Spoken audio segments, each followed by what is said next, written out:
Assalamualaikum warahmatullahi wabarakatuh. Perkenalkan, nama saya Ilham Syabuddin. Saya mahasiswa PAI 1B. Di sini saya akan menjelaskan tentang bagaimana eksistensi pendidikan agama Islam di Indonesia. Eksistensi atau bisa disebut juga dengan sebuah keberadaan tidak terlepas dari bagaimana dia ada dan bagaimana keadaan ketika dia ada.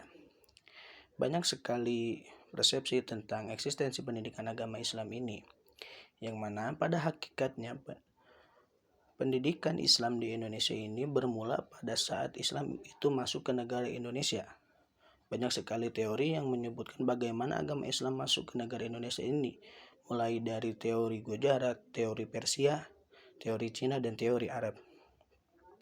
Sejarah perkembangan agama Islam di Indonesia ini telah melalui berbagai banyak macam hal dan juga periodisasi yang sangat panjang, yang mana periodisasi itu dapat diklasifikasikan menjadi 3 zaman, yaitu ketika agama Islam masuk ke Indonesia, pada masa penjajahan, dan pada masa Indonesia setelah merdeka. Yang pertama, pada masa saat Islam masuk ke dalam negara Indonesia.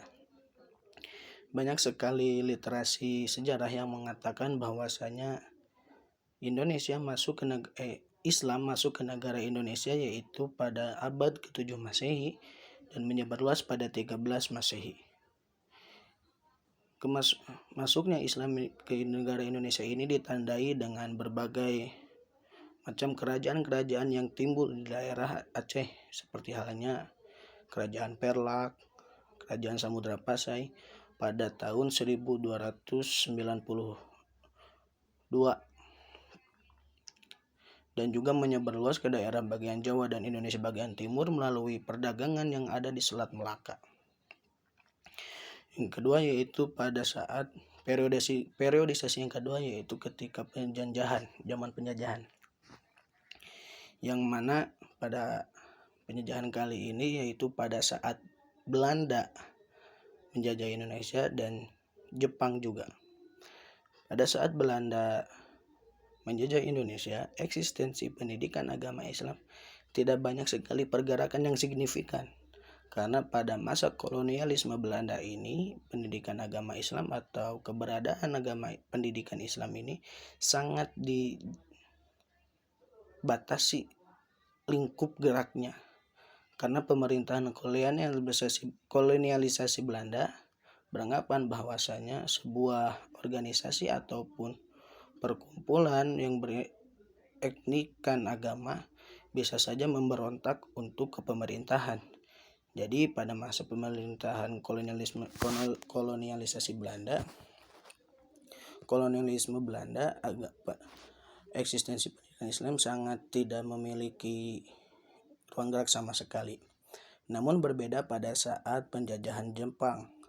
Pemerintahan Jepang memberikan ruang seluas-luasnya untuk agama Islam untuk menyebarkan pendidikannya, dikarenakan pemerintahan Jepang beranggapan bahwasanya dia bisa mendapatkan hati para ulama, dia bisa mendapatkan hati para tokoh-tokoh agama. Namun disinilah letak kesalahannya para pemerintahan Jepang.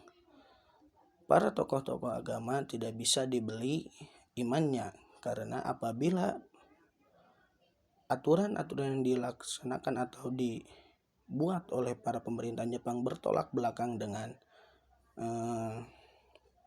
agama Islam dengan akidah, maka para tokoh agama akan menyuruhkan perlawanan kepada pemerintahan Jepang.